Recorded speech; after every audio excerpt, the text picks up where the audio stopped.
Well, let's talk about something completely different, which is you've written two books, but the one that I just read is The Language of God.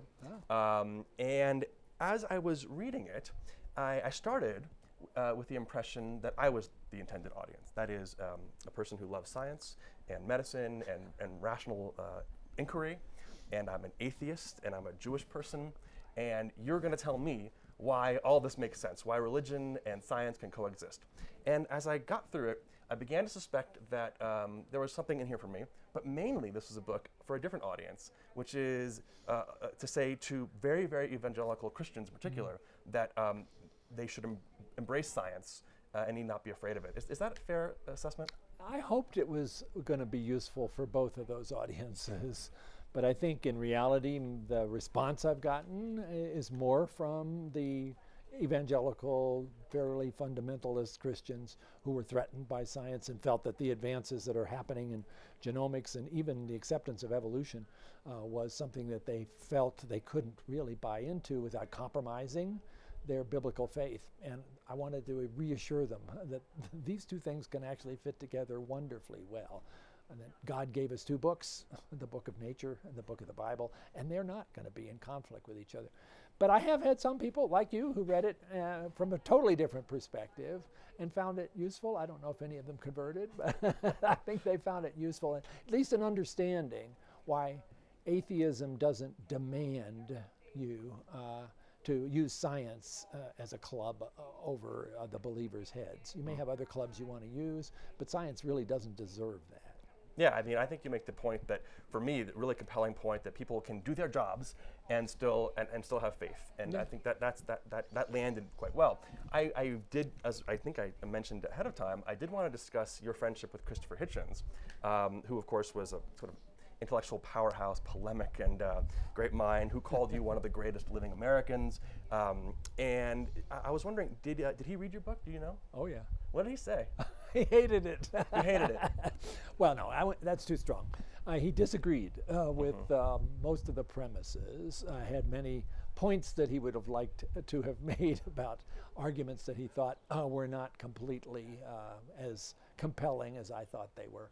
And that was great fun. I mean, we all benefit from having interesting civil disagreements with people who have very different views, kind of what I'm doing with Braver Angels right now. But doing it with Hitchens, you knew you were going to be up against one of the most amazing intellects you've ever managed to sit at the same table with.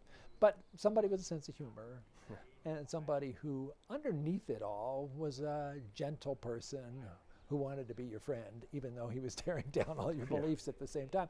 And we could talk about faith, or we could talk about Thomas Jefferson, or we could talk about almost anything that he was an expert on, and I would have to listen. And we talk about music. He had such diverse expertise and interests, and it was a joy to be his friend. Did you try to convince him that he was wrong? I did. I got nowhere. Did he try to convince you that you were wrong? Oh yes, absolutely, and he didn't get anywhere either. Yeah.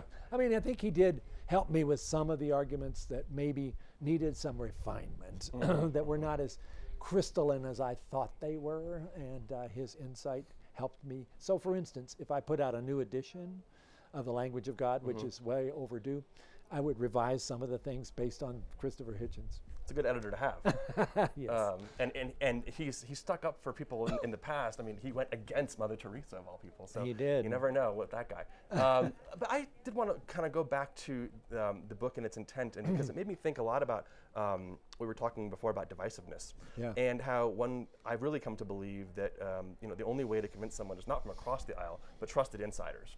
And so that someone who is very evangelical or very religious is not going to hear it from Chris Hitchens. They're going to hear it from Francis Collins.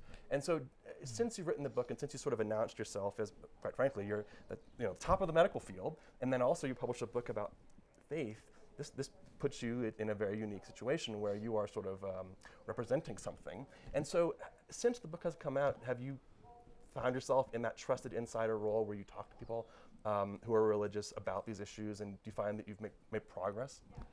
I think there has been progress. One of the other things I did right before I became NIH director was start a foundation called BioLogos, which has now become, I think, the most significant meeting place for people who are trying to sort out whether there are conflicts between science and faith, particularly Christian faith. They have millions of visitors on their website. They run meetings. They have curricula for homeschoolers who might otherwise never hear about evolution. And it's a whole wonderful critical mass now of scientists who are really serious Christians who are having a great time building this community and figuring out how we could be more effective in making that case. And they mostly did that without me, because I had to step away from this in order to become a presidential appointee. And I'm still sort of stepped away from it. And that's been wonderful. But yeah, I'm easy to find. I will tell you, I get probably 1 or 2 emails every week from a young person who's in crisis, who was raised in a very strict Christian home, maybe homeschooled, maybe went to Christian high school, led to believe that science was not something that you could really trust, and certainly evolution was of the devil. And then they get to university and they see the data. And imagine what that's like. I mean, their whole foundation is suddenly cracking. And they begin to wonder, they don't even know who they are, who's their family, what was that pastor who told me all this stuff. They desperately are needing somebody to try to reassure them that this can all still work. And maybe I'm in a place to be able to help with that. So. Yeah, and I think it's an extremely important thing, and I think that's a great service that you perform for both communities. Then you look at, the political question, and we see that more and more there's an anti-science bent that is sort of wrapped up in religion. And is there a way out of that? This is particularly heartbreaking for me as a person of faith to see, well, take for instance, vaccine hesitancy for COVID. What is the group that had the highest level of resistance? It was white evangelicals. Right. I'm a white evangelical. Those are my people. And I did everything I could think of to try to reach out to them, doing podcasts with people like Franklin Graham and Rick Warren. And yet, I don't know how much of a dent it made, because the incoming information from the internet, from politicians who should have known better, and from basically being gathered into these tribal zones that made science no longer something that they could trust, got us into a terrible place. I do feel a real calling now to try to do something to try to reach out in that way. If I hadn't been called upon to come to the White House and serve the president, I was well along with the outline of a book about this, specifically written to evangelical Christians as one of them, to try to walk through, try to understand why this has become so difficult, so fearful, and how we could get past it for the benefit of our people. And to go back to what the principles of faith are supposed to be about, which is a far cry from most of the messages they're getting from politicians.